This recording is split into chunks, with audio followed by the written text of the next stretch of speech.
Today on Sugar Spun Run, I'll be showing you how to make red velvet cookies. Hey Sugar Spun Bakers, Sam here, and today I am so excited to be sharing another carefully tested, well-researched, and perfected recipe. These super soft cookies are a great tribute to classic red velvet cake. I think you are absolutely going to love them, so let's go ahead and get started. Today's recipe can be made in a stand mixer, but today I am just going to be using my electric mixer. Now in a large bowl, we're going to start by combining 3/4 cup of softened unsalted butter.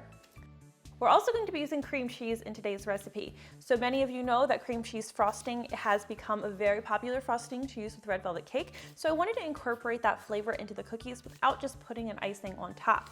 So 8 ounces of softened cream cheese is going to go into this dough, and that's going to give it a nice rich flavor and a subtle tang. It's going to remind you very much of eating a slice of red velvet cake, along with 1 cup of firmly packed light brown sugar and 1 cup of granulated sugar.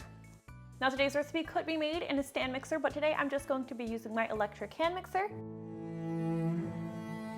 And we'll beat everything together until it's creamy, light and fluffy, and well combined. Next, I'm going to stir in just 1 large egg.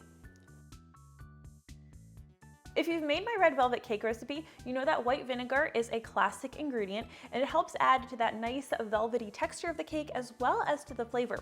Today we are going to be adding 1 teaspoon of white vinegar, and that's just going to help with the flavor. I'll also be adding just a teaspoon of vanilla extract. Of course, we'll stir everything in until it's nicely combined.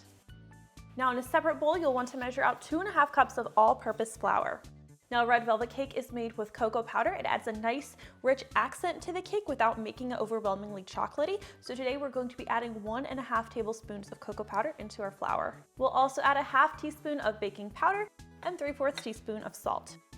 Now stir everything together until it's nicely combined. We're just going to gradually stir this flour mixture into our butter and cream cheese mixture.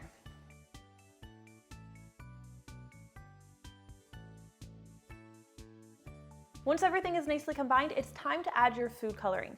Now you can make these without food coloring. They'll be a pale brown color, but it's red velvet cake cookies, so we want to make them red.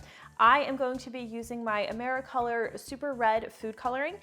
I like to use the gel food coloring because a little bit goes a long way. And I'm just going to be adding chocolate chip sized drops until this batter is a nice red color.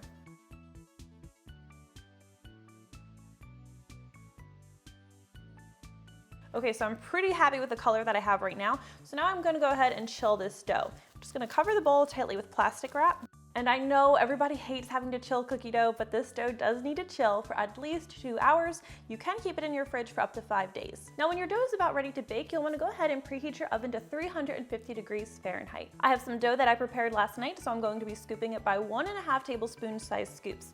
Now, even though we chilled it, this dough is going to be pretty sticky. That's normal. Now, because I like my cookies to be nice and uniform, I'm just going to briefly roll them between my palms. And if the dough is sticking to your hands, you can just go ahead and dust your hands with a little bit of powdered sugar, which is what I'm doing. Now we'll roll the cookie dough through powdered sugar, and this is going to give them a nice white crackly coating.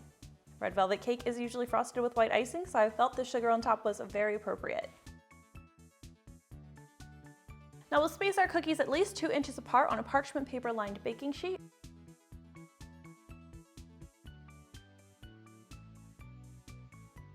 And we'll take these over to our preheated oven where they're going to need to bake for about 14 minutes.